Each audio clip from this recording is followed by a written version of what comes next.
साथ संगत जी, प्यार से कहना धन निरंकार जी, आपके पावन पवित्र चरणों में प्यार भरा धन निरंकार जी। हर देववाणी सवा संख्या 9। तू पूरन है, तेरा सारा इंतजाम भी पूरन है, तेरे हर विधान में दाता तेरी दया का दर्शन है।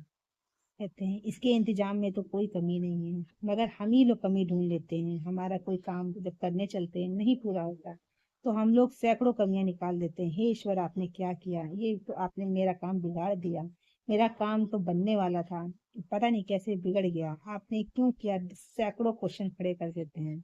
और जब थोड़ा सा आगे बढ़ते हैं तो देखते हैं वही काम हमें उस जगह लग रहा था बिगड़ गया, मगर बाद में इतने अच्छे तरीके से पूरा होना था ये तो हमें पता ही नहीं था। फिर हम देखते हैं जब पीछे मुड़ के तो हमने कितने शिकवे शिकायत कर डाले, और वो काम कितने अच्छे तरीके से होना था, भले ही कुछ पल की देरी थी। तब हम कहते हैं कि हमारे मुंह से निकले हुए शब्द वापस नहीं आते। शिकवा शिकायत इतना कर डाला, व्यर्थ ही था। कितने अच्छे तरीके से उसने हमारा काम बना दिया। तो यही होता है कि उसके थोड़ा ऊपर विश्वास करिए कि अगर कोई कार्य है आप कर रहे हो, अच्छी नीयत से किया गया तो सफल होगा, भले ही कुछ समय जरूर लगे। तेरा ही तो पुरस्कार है हे ईश्वर, अमीरी भी है प्रसाद के रूप में भेजी तूने भी, फकीरी भी। कहते हैं कि लोग कहते हैं अमीर जो इंसान है उसके ऊपर ईश्वर की दया है, जो गरीब है उसके ऊपर ईश्वर की दया नहीं है। उसने कोई पाप कर्म किया इसीलिए वो गरीब है। मगर कभी कभी देखिए कि कुछ अमीर लोग होते हैं, उनके पास ना सुकून है ना आनंद है, सब कुछ इतनी धन संपदा भरी हुई है, मगर बिल्कुल जीवन उनका ऐसा सुकून और आनंद से दूर है कि इतना बेचैनी उनके अंदर है कि बिल्कुल खुश, उनके चेहरे के भाव से पता चल जाता है कि वो खुश नहीं है। क्योंकि कोई भी इंसान जब खुश होता है उसके चेहरे से नजर आ जाता है, खुशी उसके चेहरे से झलकने लगती है। तो बस ये बात अगर हम सोचते हैं कि पैसों से खुशी खरीदी जा सकती है तो बिल्कुल नहीं। हाँ, पैसे हमारी इच्छाओं को पूरा करते हैं, सुख मिलता है, अच्छी बात है, मगर वो क्षणिक सुख भले ही मिल जाता है, परमानंद सुख नहीं मिलता है जब तक आप इस एक को नहीं जान लोगे। चाहे आप अमीर हो चाहे आप गरीब हो, अगर इस एक को जो जान लेता है सच में तो वही आनंद प्राप्त करता है। चाहे आप इस समाज में गिनती में गरीबी में हो चाहे अमीरी में हो, चाहे आप मिडिल क्लास हो, जब तक इस एक को नहीं जानोगे आपके जीवन में परमानंद तो आ ही नहीं सकता। सुख भी है वरदान तेरा, दुख तेरी सौगात है, दोनों ही जब तेरे हैं तो डरने की क्या बात है। सही बात है, कल भी मैंने ये बात बोली थी लाइव में, जब आई थी 2 बजे मेरा लाइव भी आता है, तो उसमें मैंने यही बात बोली थी कि दुख और सुख एक सिक्के के दो पहलू हैं। जैसे कि एक सिक्का आपको चाहिए और आप केवल कह दीजिए मुझे हेड चाहिए टेल नहीं चाहिए, तो ऐसा हो सकता है। कॉइन भी आपको चाहिए, या तो आप कॉइन लीजिए ही नहीं, अगर चाहिए तो आपको दोनों ही मिलेंगे। इसी तरह अगर आपके जीवन है, आपके पास आपका जीवन चल रहा है, तो दुख और सुख दोनों ही आने हैं, और दोनों ही इसकी सौगात है। ये मान लेना चाहिए कि दुख कहीं अलग से नहीं आता, दुख किसी ने बनाया नहीं है, दुख और सुख दोनों ही इसकी सौगात है। और फिर जब दोनों ही इसके हैं, यही देता है, ये सुख के क्षण भी यही देता है, दुख के पल भी यही देता है, और वो रुकने वाला ठहरने वाला कुछ भी नहीं है।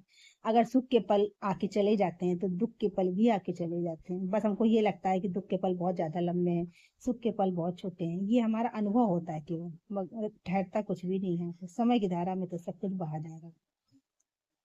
तू जब जब भी जो जो चाहे सो होता जाता है, तेरे आगे कभी किसी का जोर कहाँ चल पाता है। तू जो चाहता है वही होता है। कभी कभी ऐसा होता है, कोई कार्य करते हैं तो उसके लिए प्लानिंग कर लेते हैं, ये काम ऐसे हो जाएगा, अगर वो हो जाता है तो हम कहते हैं कि अरे मैंने जो सोचा था हो गया, जबकि मेरे सोचना ना सोचने से कुछ नहीं होने वाला।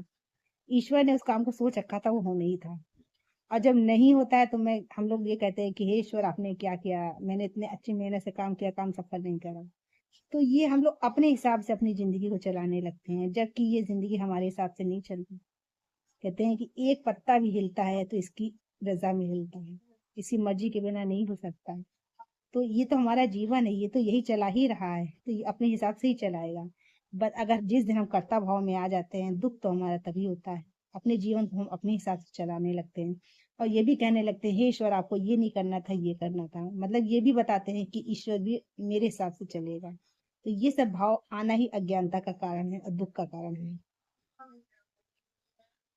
कहे हरदेव विधान में तेरे आनंद ही आनंद है, हमें पसंद हो वही विधाता जो भी तुझे पसंद है। तो आनंद तो तब है जब आप इसकी रजा में शामिल हो जाएंगे। अगर आप इसके जो इसने बना रखा है, सृष्टि को रच रखा है, जो ये कर रहा है, उसी फैसले में जिस दिन आप शामिल हो जाओगे, आपका कर्ता भाव खत्म हो जाएगा। उस दिन आपको उसी जीवन से आनंद आने लगेगा। अगर आप उसके बनाई गई सृष्टि में जो हो रहा है उसके विपरीत जाओगे तो आपको दुख ही मिलना है। जैसे कहते नहीं है, एक नदी में अगर आप एक नाव डाल देते हो, तो कागज की नाव बना के, तो वो जिधर पानी का बहाव उधर बहती चली जाएगी। अब आप सोचो उसके विपरीत वो बह जाए तो कभी नहीं बह सकती, और बल्कि परेशानियां तो अलग होंगी, वो टूट जाएगी, फट जाएगी, मगर वो विपरीत दिशा में नहीं जाएगी।